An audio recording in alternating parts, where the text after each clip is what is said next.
Hello, my friend, and welcome to your sleep story. My name is Alex Thompson, and it's my great honor to be the voice guiding you into a peaceful slumber tonight.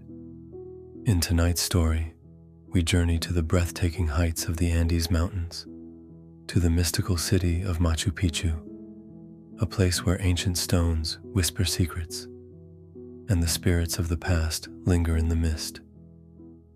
Before we embark on this enchanting adventure, we'll take a few moments to unwind, letting go of the day's worries and allowing your mind and body to settle into a state of calm. So, find your coziest spot, take a deep, soothing breath, and let's step into the timeless beauty of Machu Picchu together. Elena had always been a dreamer. From the time she was a child, she would lose herself in books about ancient civilizations, tracing the lines of crumbling maps with her fingertips, and imagining the lives of those who had walked the earth centuries before her.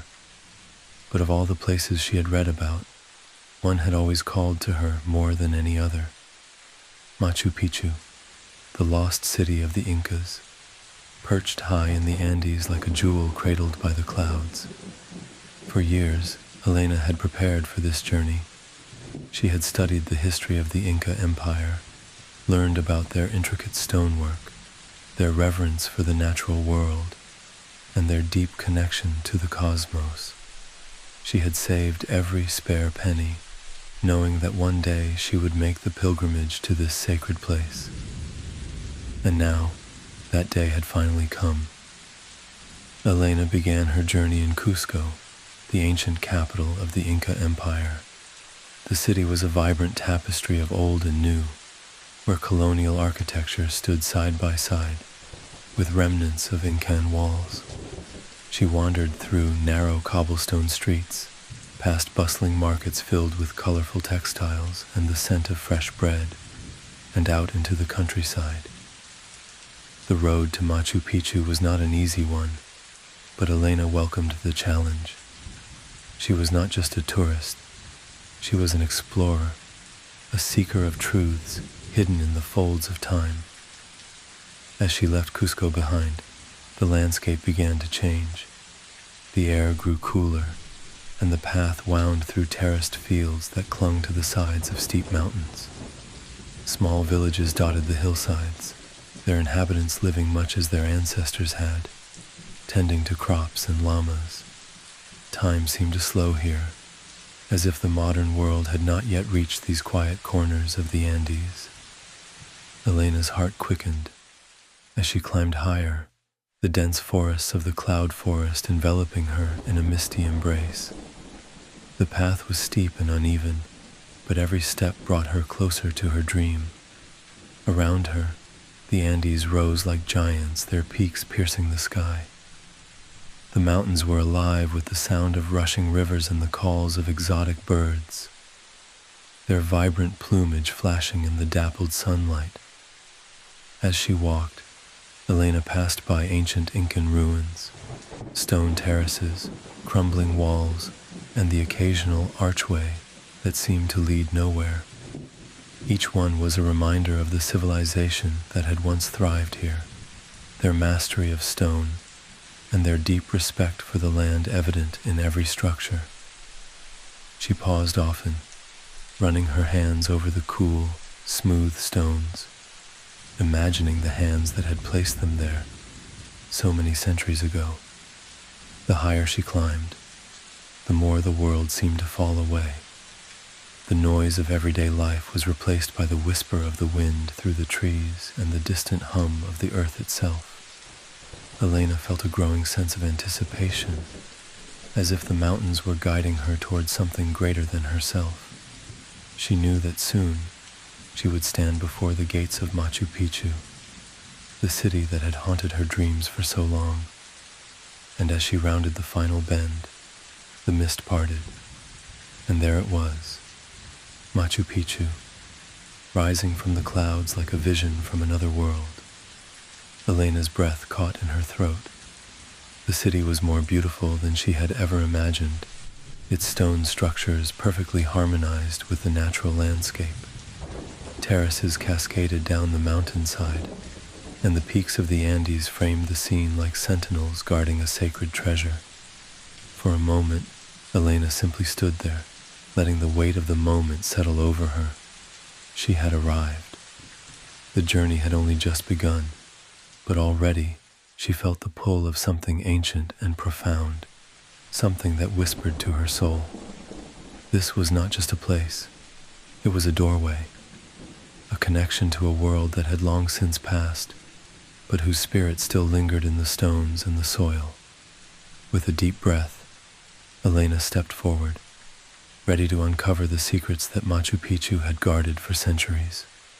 The mountains watched silently, as they had for thousands of years, and the wind carried with it the faint echo of a song of history, of mystery, and of the eternal call of the Andes. As Elena ventured deeper into the heart of the Andes, the air seemed to grow thinner, not just in the physical sense, but in a way that made the world feel lighter, more ethereal. The locals she met along the way spoke of Machu Picchu with a reverence that went beyond mere admiration. To them, it was not just an ancient city.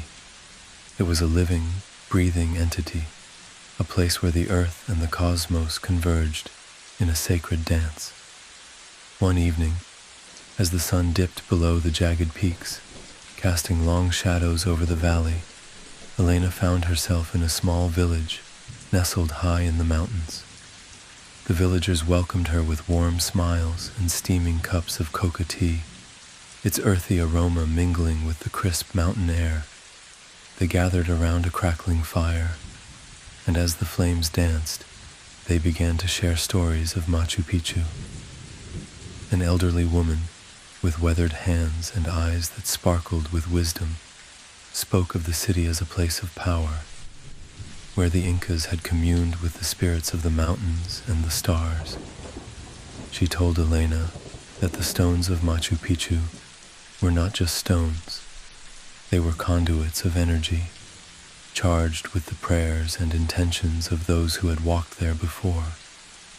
The city, she said, was a bridge between the earthly and the divine, a place where one could touch the fabric of the universe itself. Elena listened intently, her heart swelling with a mixture of awe and curiosity.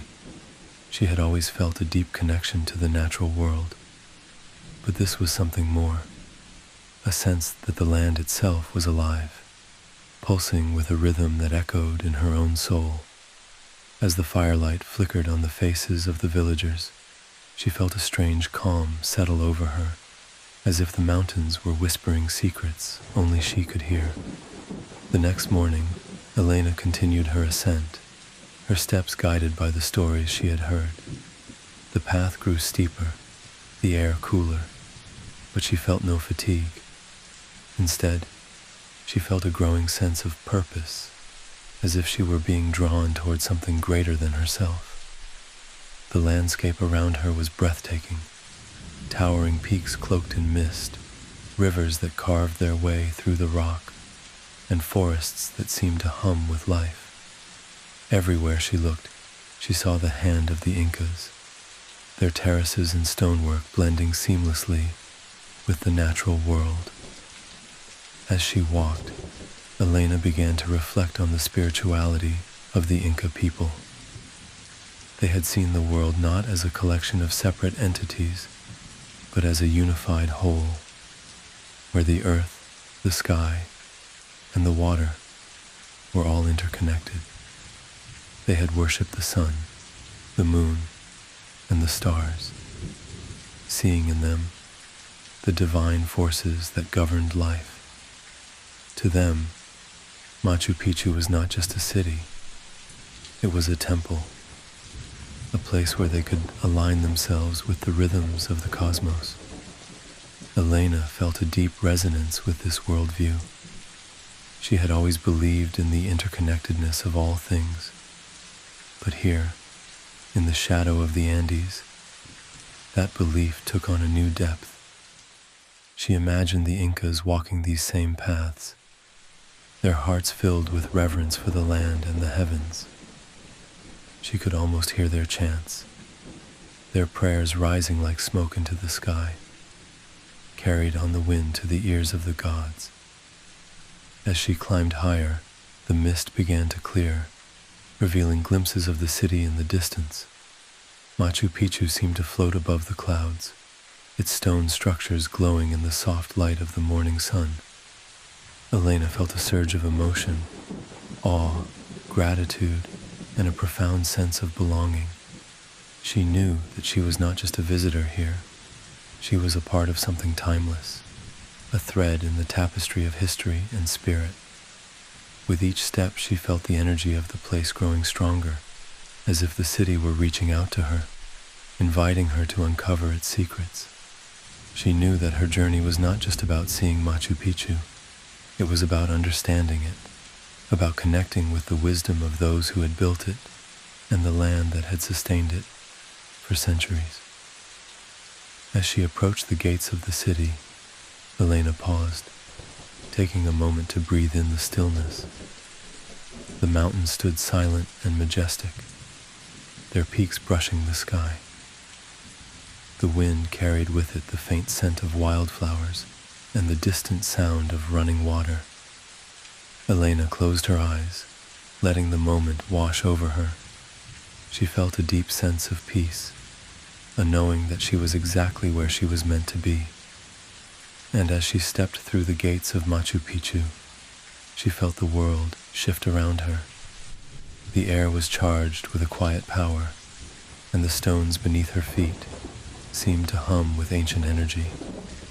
Elena knew that she was standing on sacred ground, a place where the past and the present, the earthly and the divine, were one.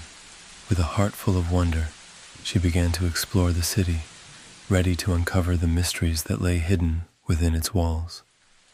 The journey had only just begun, but already Elena felt that she had found something she had been searching for all her life, a connection to something greater than herself, a glimpse of the eternal.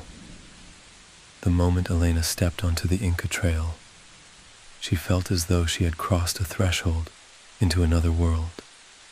The path was narrow and winding, carved into the mountainside by hands that had worked with both skill and reverence. The stones beneath her feet were smooth and worn, polished by centuries of footsteps of pilgrims, priests, and warriors who had once walked this same path in search of wisdom, connection, or simply the will to endure. The trail was flanked by remnants of ancient Incan architecture, low stone walls, crumbling watchtowers, and the occasional archway that seemed to frame the sky itself. Elena paused often, running her fingers over the intricate stonework.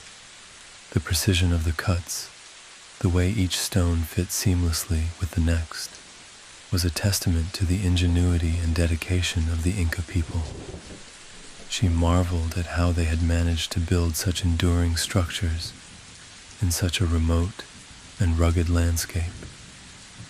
As she walked, the forest around her seemed to come alive. The air was thick with the scent of damp earth and wildflowers, and the canopy above rustled with the movements of birds and monkeys. Every so often, she would catch a glimpse of a hummingbird, its iridescent feathers catching the light as it darted from flower to flower. The sound of running water was a constant companion, sometimes a distant murmur, sometimes a roaring cascade, as the trail crossed over streams and rivers. Elena's pace was slow and deliberate. She was in no hurry. This was not just a journey to a destination. It was a journey through time, through history, through the very soul of the land.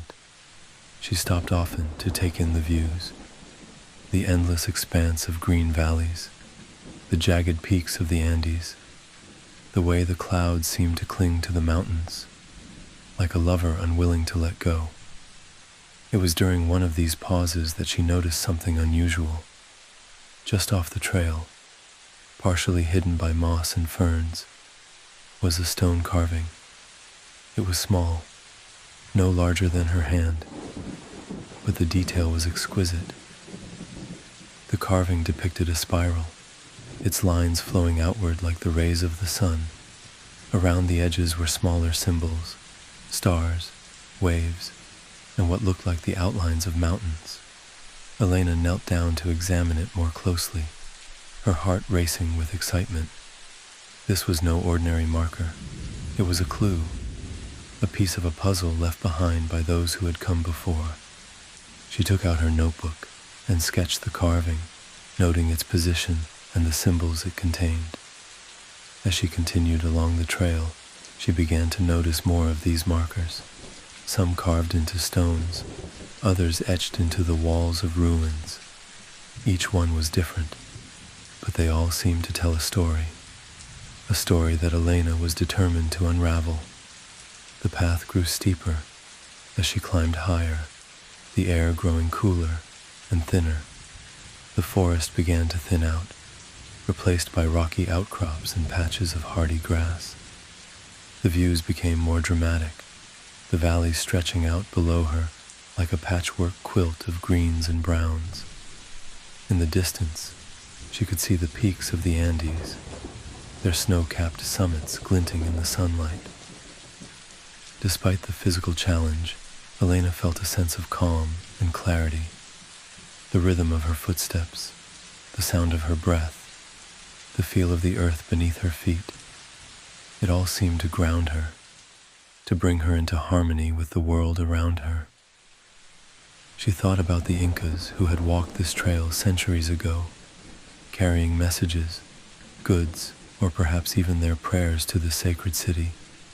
She imagined their lives, so different from her own, yet connected by this shared path. As the sun began to set, casting a golden glow over the landscape, Elena reached a small plateau. The trail opened up into a clearing, and there, standing in the center, was a stone archway. It was simple, yet elegant, its edges worn smooth by time. Beyond it, the path continued, leading upward toward the distant silhouette of Machu Picchu. Elena stepped through the archway, feeling a shiver of anticipation. She knew that she was close now, that the city was just beyond the next ridge. But she also knew that the journey was far from over. The markers she had found, the symbols she had sketched, they were pieces of a larger mystery, a mystery that she was only beginning to understand. As she set up camp for the night, the stars began to appear in the sky, their light piercing the darkness like tiny beacons. Elena lay back on her sleeping mat, gazing up at the heavens. The Incas had believed that the stars were the eyes of their ancestors, watching over them from the heavens. As she lay there, listening to the sounds of the night, she felt a deep sense of connection to the land, to the past, and to the infinite expanse of the cosmos. Tomorrow, she would reach Machu Picchu, but for now she was content to rest, to dream, and to listen to the whispers of the ancient trail. The journey had already given her so much, and she knew that the greatest revelations were still to come. The morning sun rose over the Andes, painting the sky in hues of gold and pink.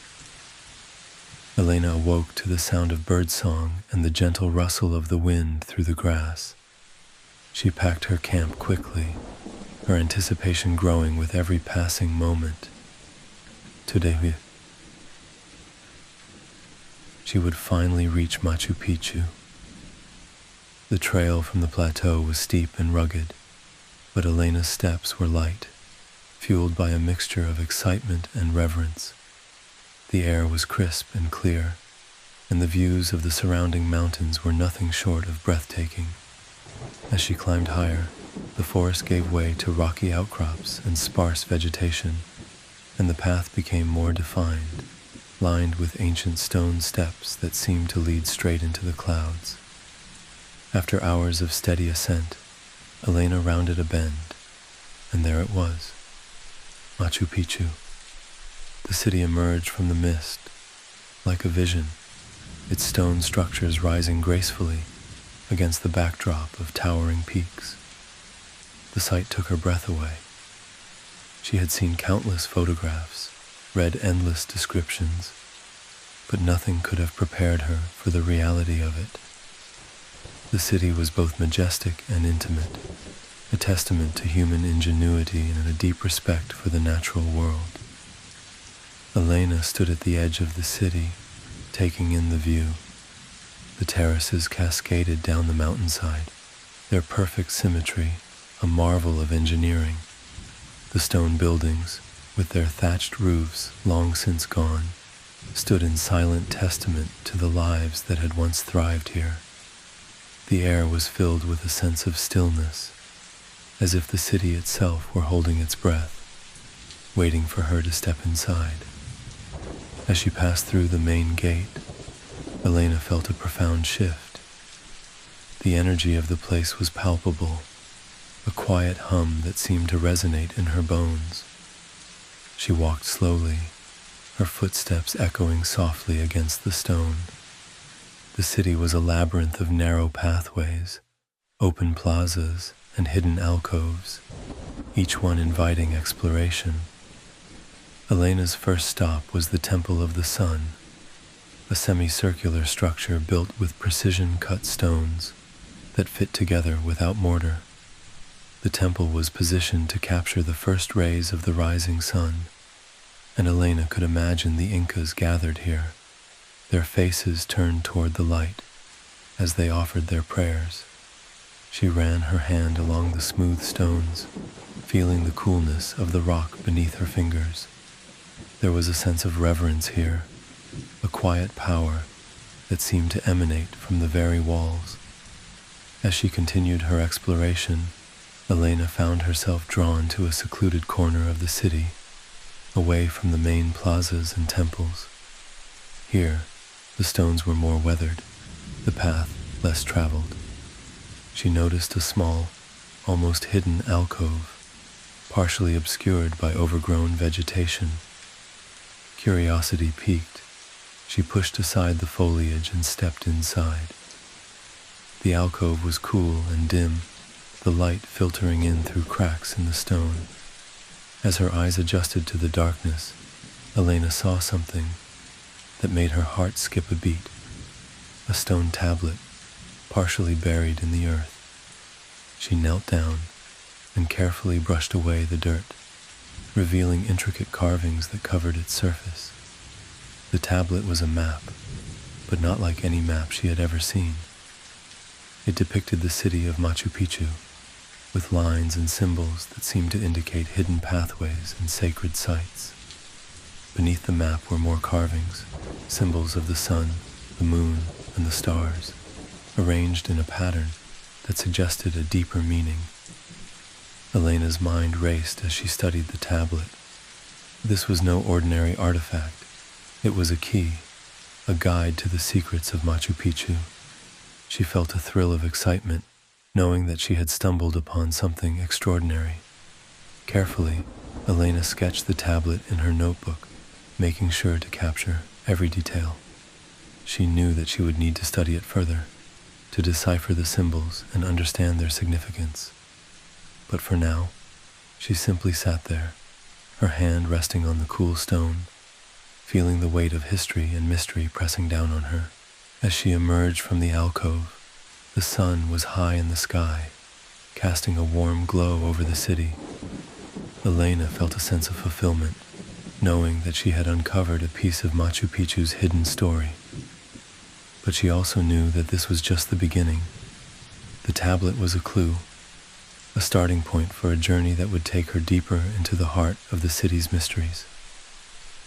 With a renewed sense of purpose, Elena continued her exploration, her eyes now attuned to the subtle signs and symbols that she had previously overlooked. The city seemed to come alive around her, each stone, each pathway, each shadow, telling a story. She knew that she was walking in the footsteps of the Incas, following a trail that had been laid down centuries ago. As the day wore on, Elena felt a growing connection to the city, as if it were speaking to her in a language that went beyond words. She knew that she was not just a visitor here. She was a seeker, a student, a part of the ongoing story of Machu Picchu. And as she stood at the edge of the city, looking out over the mountains, she felt a deep sense of peace and belonging.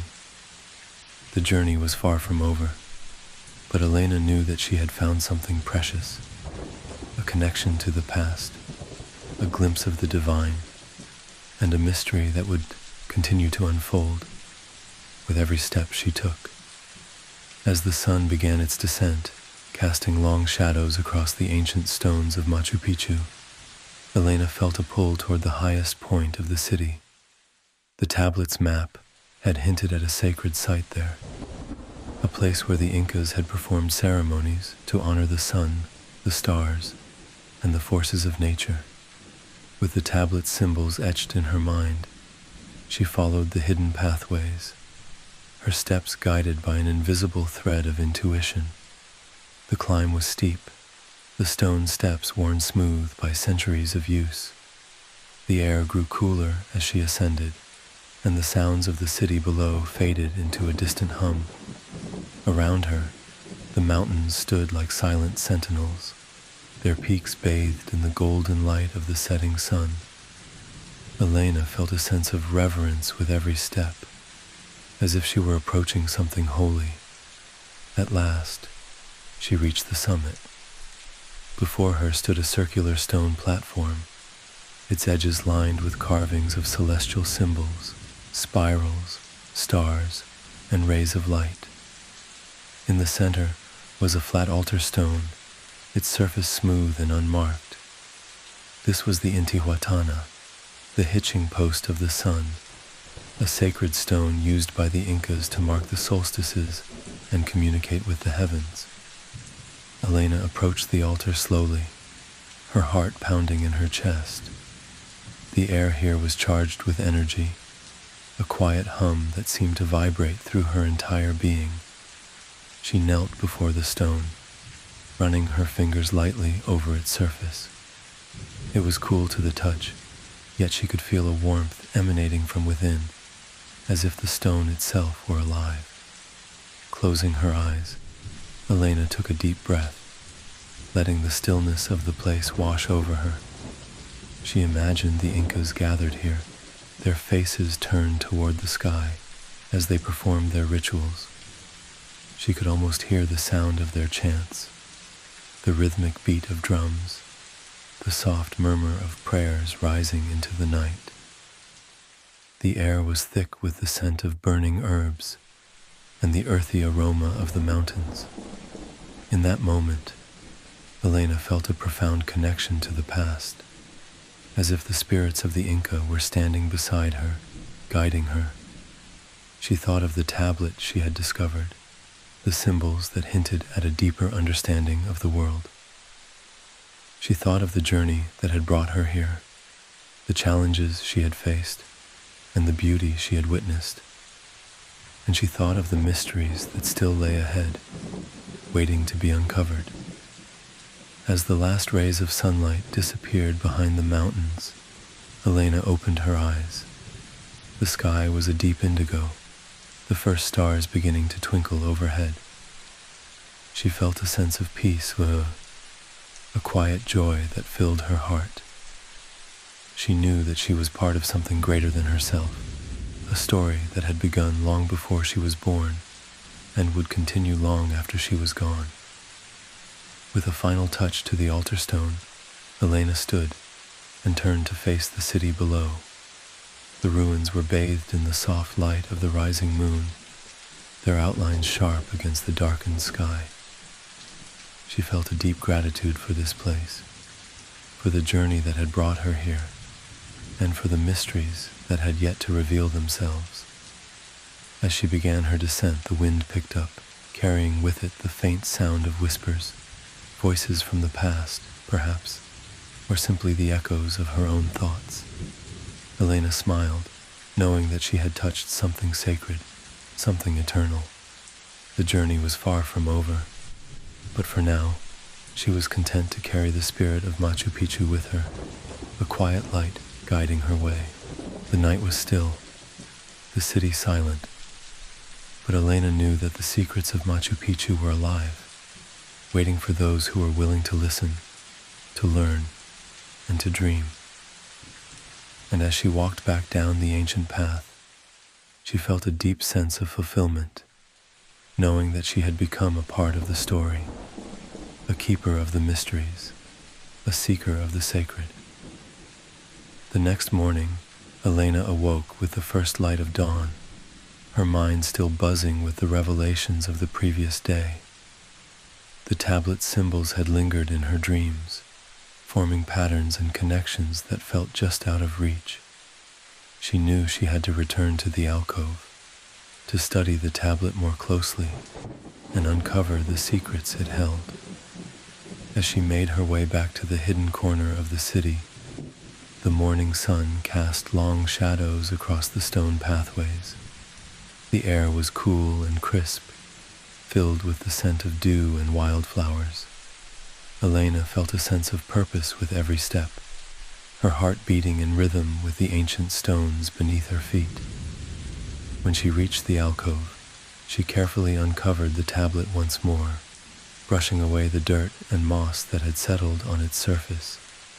The carvings seemed to glow in the soft morning light, their intricate patterns more vivid than before. Elena took out her notebook and began to sketch the symbols again, this time with more precision, noting the subtle details she had missed the first time. As she worked, a pattern began to emerge. The symbols weren't just random markings. They were a map, a guide to the hidden chambers and sacred sites of Machu Picchu.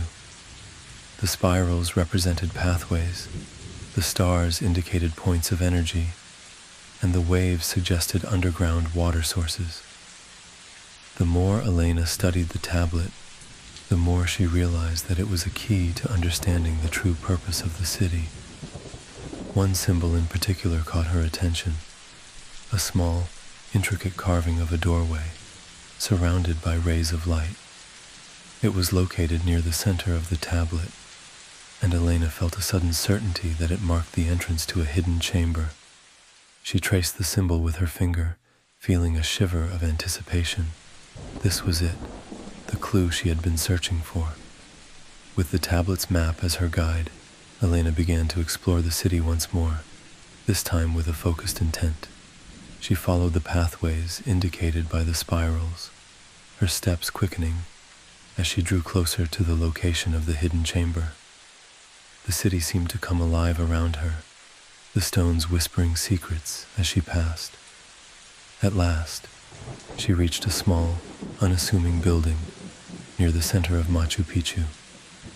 It was partially hidden by overgrown vegetation, its entrance obscured by a fallen stone.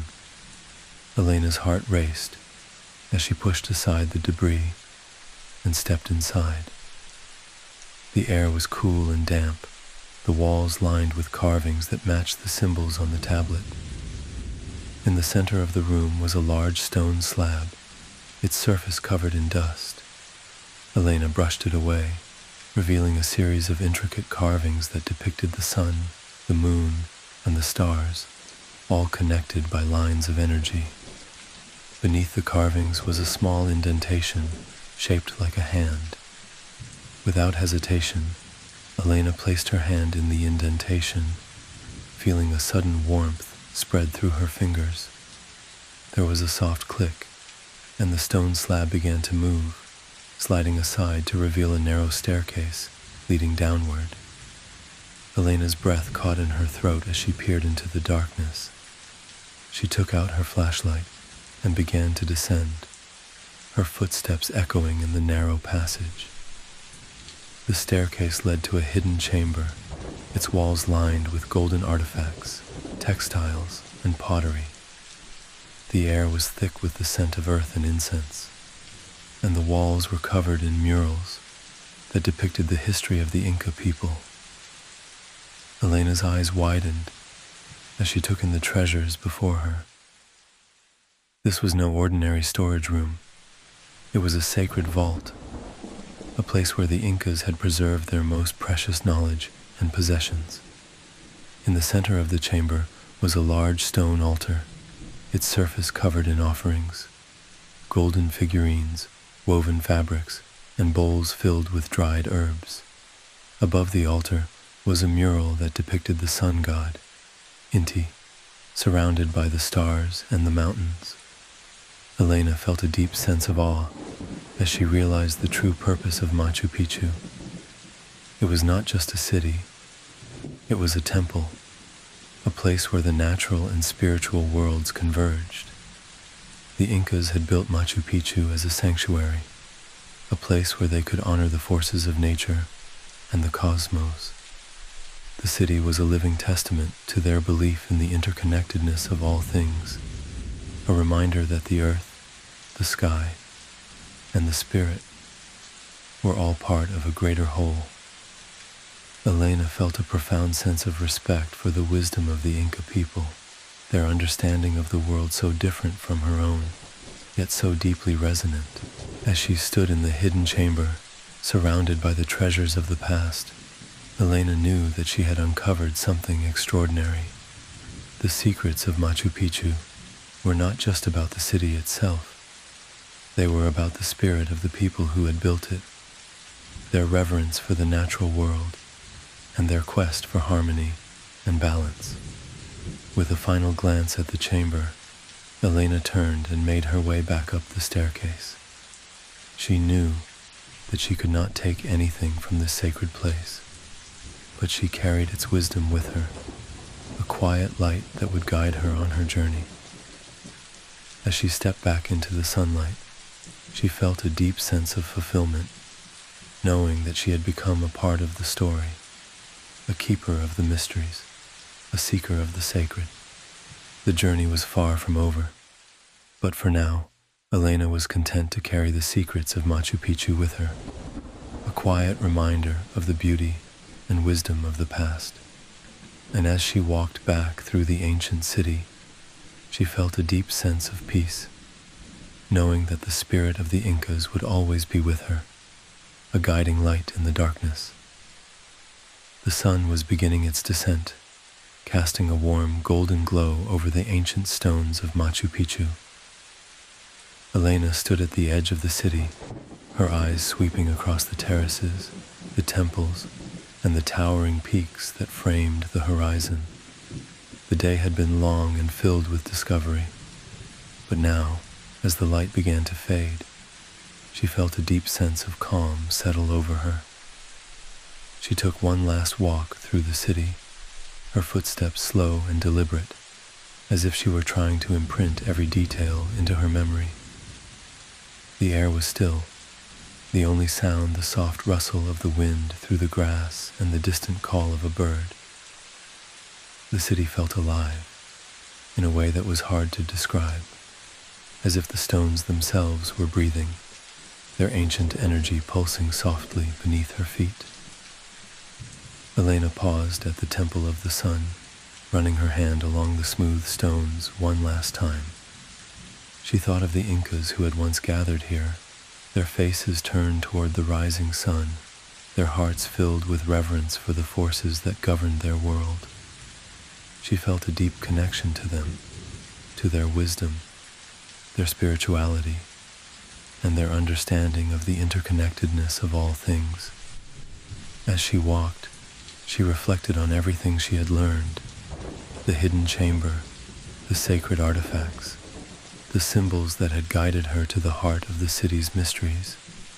She knew that she had only scratched the surface, that there were still countless secrets waiting to be uncovered. But for now, she was content with what she had found, with the knowledge that she had become a part of the story, a thread in the tapestry of history. Elena made her way to the edge of the city, where the terraces cascaded down the mountainside like steps carved by giants. She sat on a low stone wall, her eyes fixed on the horizon. The sun was sinking lower now, painting the sky in shades of orange and pink. The mountains stood silent and majestic, their peaks glowing in the fading light. She thought of the journey that had brought her here, the long days of travel, the challenges she had faced, the moments of doubt and wonder.